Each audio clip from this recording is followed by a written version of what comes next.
My name is Maggie Williams. I just turned 62. People often tell me I look a bit like Meryl Streep. My hair has turned silver, but I think the wrinkles around my eyes are proof of a life filled with smiles. For over 30 years, I taught in public schools in the Bronx. Watching children grow was my life's work. I retired 2 years ago and now enjoy a quiet life. Every morning, I take a walk in Central Park. Breathing deeply as the morning sun filters through the trees brings me peace. I had a daughter, Danny. Saying "had" still makes my heart ache. She passed away a year ago at the young age of 32. They say it was a yachting accident. Danny was smart and kind. She worked on Wall Street while also being passionate about charity work for underprivileged children. Danny married Sharon Page 5 years ago. He was her colleague, looking a bit like a slightly chubby Brad Pitt. When I first met him, I thought he seemed like a good man who would take care of my daughter. They have 2 adorable children, Anna, who's 5, and Hugo, who's 3. Since Danny's passing, my relationship with Sharon has become strained. When I call, he always says he's busy and hangs up. I rarely get to see my grandchildren anymore. The last time was 3 months ago at Anna's 5th birthday party. I can't forget the sadness in Anna's eyes that day. Every night, I've made it a habit to say good night while looking at Danny's photo. Instead of tears, I now feel a huge void in my chest. But I have to keep moving forward. That's what Danny would want. Today is Sunday. As usual, I woke up early and visited Greenwood Cemetery where Danny rests. It's hydrangea season, and the entire cemetery is adorned with blue and purple flowers. Danny loved these flowers when she was alive. "How are you doing, Danny?" I asked as I approached her gravestone, just like always. But then I noticed something unusual. There was a small figure in front of the gravestone. It can't be. My heart started racing. As I got closer, the figure became clearer. A dirty pink dress, tangled blonde hair. There was no mistaking it. Anna. I rushed over to find my granddaughter Anna asleep, leaning against the gravestone. Her clothes were torn in places, and her face and hands were covered in dirt and grass stains. It looked like she had been outside for days. "Anna, are you okay? Why are you here?" As I gently shook her shoulder, Anna slowly opened her eyes. Those big blue eyes were filled with tears. "Grandma." Her voice was hoarse as she called out to me. As I hugged her, I could feel her small body trembling. "I'm sleeping with Mommy." Those words made me feel like all the blood had drained from my body. As I gently stroked Anna's cheek, I tried to confirm if Mommy meant Danny. "Anna, why did you come here? Where's Daddy?" Anna shook her head and answered in a small voice, "Daddy is with the new Mommy." "New Mommy? Has Sharon remarried?" But it hasn't even been a year since Danny passed away. My head was spinning with confusion and questions. "Where's Hugo? Where's your brother?" "Hugo is with the new Mommy." Anna's words were fragmented, making it difficult to fully understand the situation. But one thing was clear, I couldn't abandon my granddaughter who was trembling and in tatters right in front of me. "It's okay, Anna.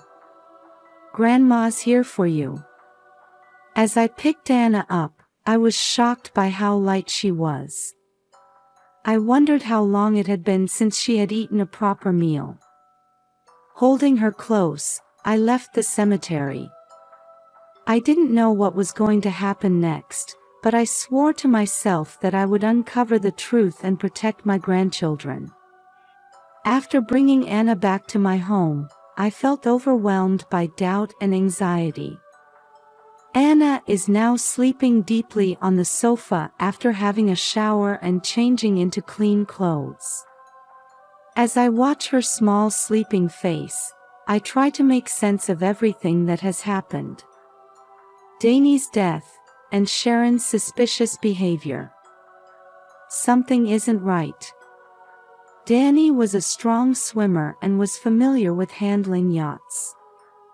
It doesn't seem like it could have been just an accident. And Anna's words about Sharon being with a new mommy. It hasn't even been a year since Danny passed away. What's going on? I considered contacting the police several times. But in the current situation, there's not enough evidence. Plus, Sharon is an influential figure on Wall Street. Considering his connections, they might not act quickly. "What should I do, Danny?" I ask, looking at my daughter's smiling face in the photo frame. Suddenly, I remember. Jack Morrison. He might be able to help. Jack was one of my students 20 years ago. He now works as a private investigator, but he used to be a detective with the NYPD. He has a trustworthy face, like a younger Robert De Niro. I take out my phone and, after a moment's hesitation, dial Jack's number. "Hello, Jack. It's Maggie. Maggie Williams." "Ah, Mrs. Williams. It's been a while. What can I do for you?" Jack's deep voice gives me a sense of reassurance. I briefly explain the situation, and he quickly understands. "I see. I'll start investigating right away. I'll thoroughly look into the details of Danny's yacht accident and Sharon's recent behavior patterns." Jack's words make me feel a glimmer of hope. But at the same time, I'm struck by anxiety about the terrible truth that might be revealed. "Jack, I have a request. The safety of Anna and Hugo is paramount. If you find any dangerous situations, please let me know immediately." "Of course. I'll prioritize the children's safety. And Mrs. Williams, please be very careful. The other party might be dangerous." After hanging up the phone, I look at the sleeping Anna. "It's okay, Anna. Grandma will definitely protect you." That night, I contacted Child Protective Services and started the process to temporarily take custody of Anna. This should ensure her immediate safety. But I'm still worried about Hugo. Is he safe too? The next morning, I received the first report from Jack. And its contents left me speechless. "Mrs. Williams, I've discovered something unbelievable." There's tension in Jack's voice. Sharon was indeed meeting someone in secret. The location was a luxury hotel in Manhattan, the Plaza. Those words made me feel like my stomach was being twisted. The Plaza is where Danny held her wedding afterparty. It's a place full of memories. The man he was meeting is Mark Johnson, Danny's colleague. Mark Johnson. Hearing that name took my breath away. He has a fresh appearance similar to Matt Damon, and he attended Danny's wedding. I remember hearing that he was a close friend. It seems they've been meeting 2 to 3 times a week. And Jack continued, choosing his words carefully. I looked into Danny's life insurance. There's an enormous payout of 500 million yen, and the beneficiary is Sharon. At that moment, I felt like the air in the room had frozen. 500 million yen. I had no idea Danny had such a large policy. That's not all, Jack revealed an even more shocking fact. I also found out about a charity organization that Danny was secretly planning, called Danny's Dream. It seems it was about to be established. Danny's Dream. Tears welled up in my eyes as I said the name. It's such a beautiful name, just like Danny. The funds for the charity seem to have come from Danny's personal account. It might have been a secret from Sharon. All the pieces started to connect. Danny's sudden death, the huge life insurance payout, Sharon's suspicious behavior, and the charity work Danny was secretly advancing. Jack, this is... The words got stuck in my throat. Yes, Mrs. Williams. As a possibility, we might be looking at murder. With those words, I felt my world crumbling. But at the same time, a strong determination welled up inside me. To uncover the truth and carry on Danny's will. And above all, to protect Anna and Hugo. That's the only thing I can do now. Jack, what should we do next? First, we'll gather more evidence. And we'll thoroughly monitor Sharon's movements. Mrs. Williams, please be very careful. We don't know what the other party might do. After hanging up the phone, I gazed out the window. The New York skyline was starting to be tinged with the sunset. Somewhere out there, Hugo must be waiting for me. Wait for me, Hugo. I'll definitely come to save you. That night, I couldn't sleep for a long time. As sleepless nights continued, Jack's investigation steadily progressed. New information came in almost daily. Security camera footage, phone records, detailed analysis of financial transactions. These pieces slowly came together, revealing the terrifying truth. Mrs. Williams, we've found decisive evidence. Jack's voice was filled with excitement one day. We found traces of Sharon and Mark modifying the yacht a few days before the accident. And... Jack hesitated for a moment. We obtained emails exchanged between the two.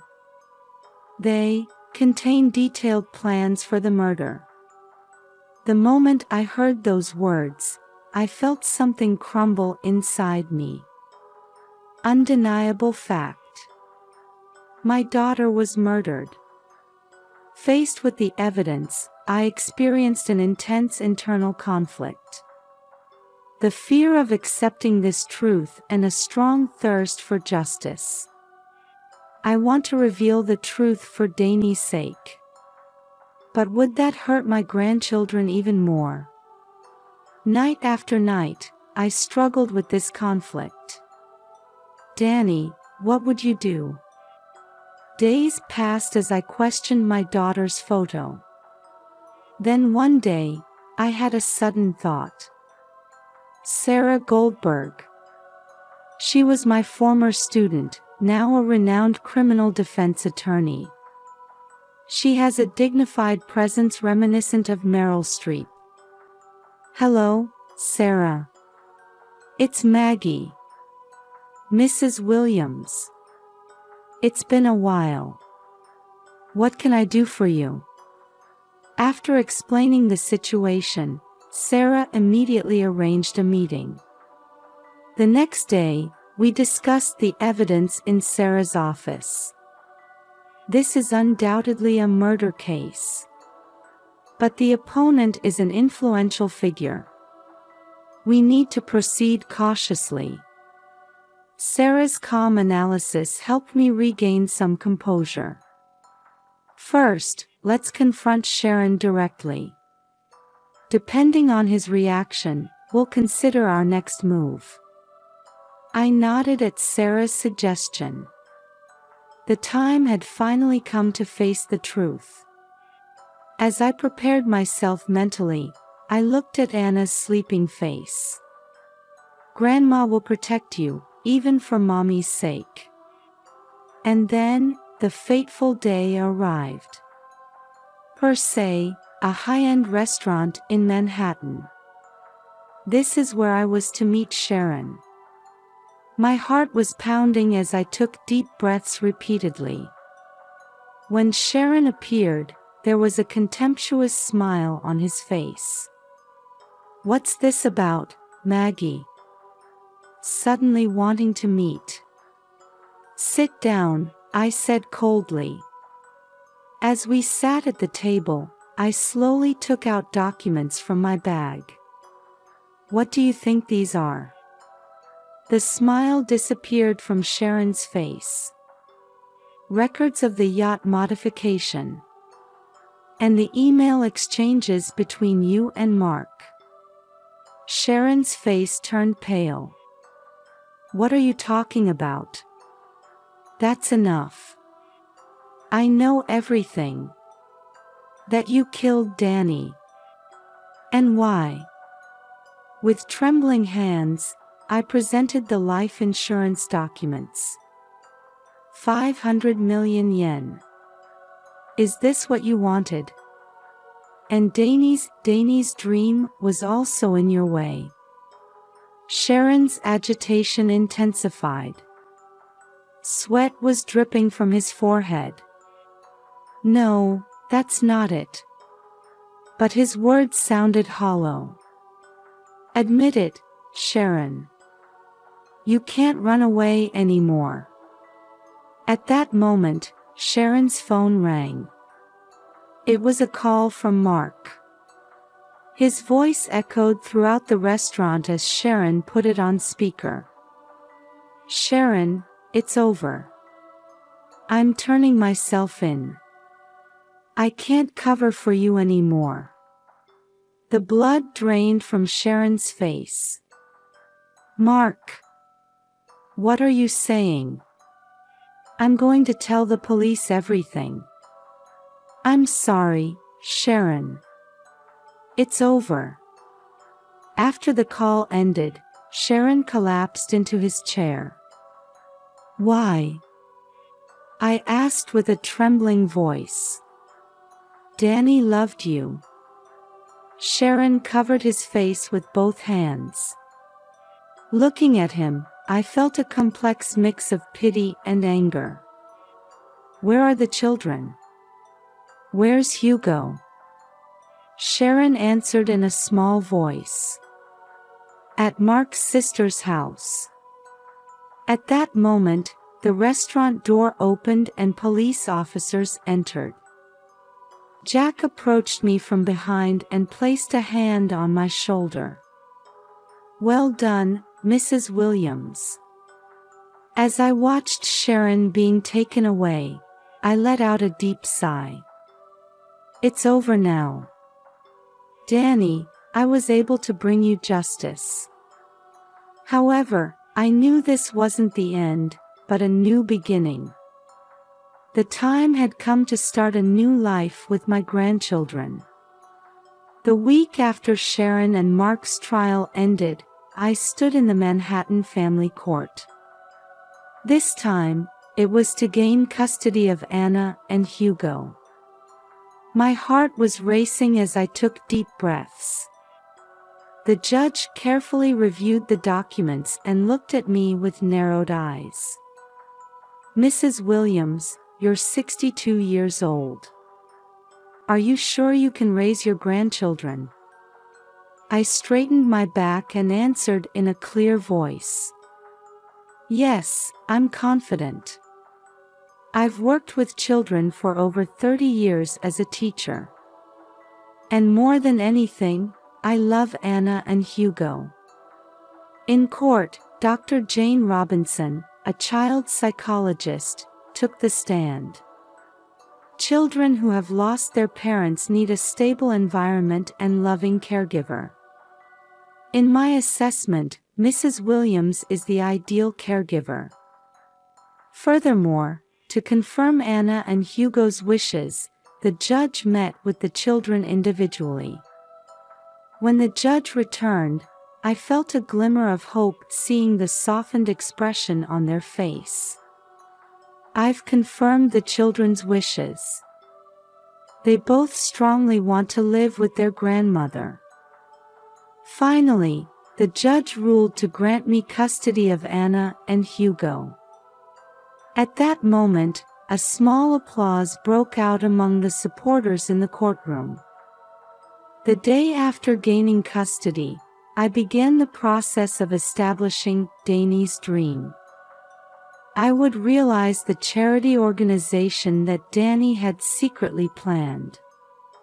Providing educational opportunities for children from impoverished families was Danny's dream. At the press conference for the establishment of Danny's Dream, I spoke through tears. This organization is a continuation of my daughter Danny's dream and will. I want to deliver her love and kindness to many children. For our new life, we moved to a new home in the Upper East Side. It's a green environment close to Central Park. On moving day, Anna and Hugo excitedly ran around their new rooms. "Grandma, is this our new home?" Anna asked with shining eyes. "Yes, this is your new home," I answered gently. That night, after putting the children to bed, I stood by the window and looked up at the starry sky. "Danny, I'll raise your children well. And I'll definitely make your dream come true." In my heart, I made a new resolution. On a crisp Sunday in spring, Central Park was bustling with families. We were also enjoying a picnic under a big tree.